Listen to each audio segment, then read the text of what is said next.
Hello, this is Professor Stephen Haliczer. I'm a specialist in the history of the Catholic Church and the Spanish Inquisition, and the author of the Vatican Board Game. In this video, I will briefly address the way in which the Church goes about electing the Pope. Speculation about who will succeed the 83-year-old Pope Benedict XVI has increased dramatically after the pontiff fell and broke his wrist in the bathroom of his chalet in the Alps on July 17, 2009. Never robust, Benedict had suffered a stroke in 1991 and another one in 2005. Paddy Power, Ireland's largest bookmaker, presently quotes odds on 51 individuals, ranging from 2-1 for Cardinal Francis Arinze of Nigeria to Bono, whose chances are a discouraging 1,000-1. Better luck next time, Bono. Well, what accounts for the intense public interest? First of all, the Pope is a spiritual leader and chief administrator of the 1 billion-plus Catholic Church, the world's largest Christian denomination. The Pope is also a major figure in diplomacy. This is confirmed by the key role that John Paul II played in the demise of communism. Popes are elected by cardinals from among their number.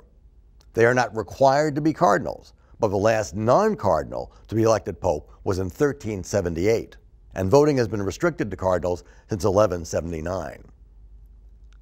At present, there are 199 cardinals. But which ones are really papal material? Well, that is precisely the issue that is seldom addressed by the media during the electoral frenzy, but forms a large part of Vatican, the board game that I designed to simulate the electoral process.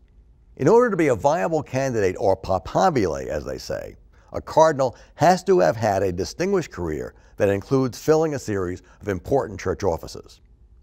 The reality is that of the 50 cardinals in the Paddy Power list, perhaps 10 are really viable candidates, and the true number is probably closer to 4 or 5. The electoral process itself is relatively simple.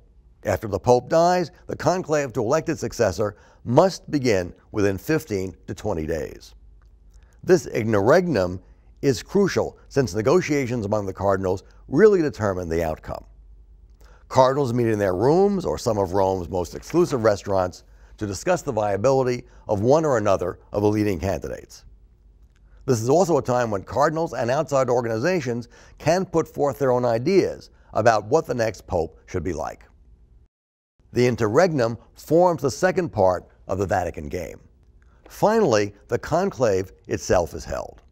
Voting is confined to cardinals under 80 years old. The cardinals take a series of votes in the Sistine Chapel, and the first candidate who receives 2/3 of the vote is elected pope.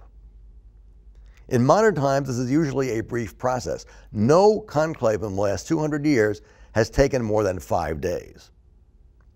The Vatican Board Game conclave segment is designed specifically to end quickly and dramatically, thereby remaining faithful to the way conclaves usually occur. Today's papal election is the outcome of 900 years of legislation, trial and error. That it works well and supplies the Church with first-rate leadership is attested to by the high quality of popes in the 20th and 21st centuries. Thank you very much.